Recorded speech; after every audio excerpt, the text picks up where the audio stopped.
আমি বারবার বলছি যে এই যে এসআইআর এ কারা ধরা পড়বে কারা বেরিয়ে যাবে এখানে কিন্তু কোনো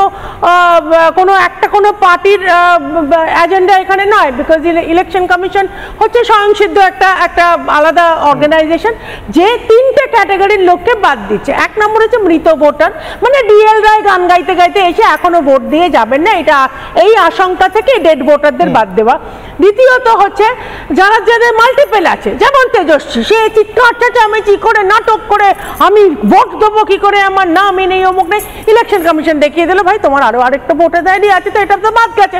এরকম অসংখ্য তোমরাই বোধহয় দেখিয়েছো একজন মানুষের 4টে কনস্টিটিউয়েন্সিতে ভোটার এবং সে ফুল অ্যাডভান্টেজ নেয়। ইলেকশন কমিশন 8টা ফেজে ইলেকশন করছে, সেজন্য সে 8 বার গিয়ে 8 বারের মধ্যে অন্তত 4 বার ভোট তো দিচ্ছেই দিচ্ছে।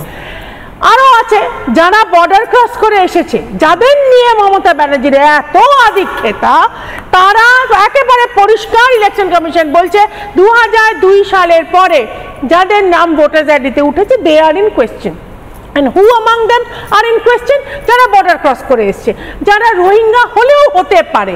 তো এই রোহিঙ্গাদের জন্য, বর্ডার ক্রস করে আসা মুসলমানদের জন্য এত কেন প্রাণ কাঁদছে মুখ্যমন্ত্রী? কারণ মুখ্যমন্ত্রী পরিষ্কার জানে এরা যদি বাদ যায় বাকি কেউ নেই ওনাকে ভোট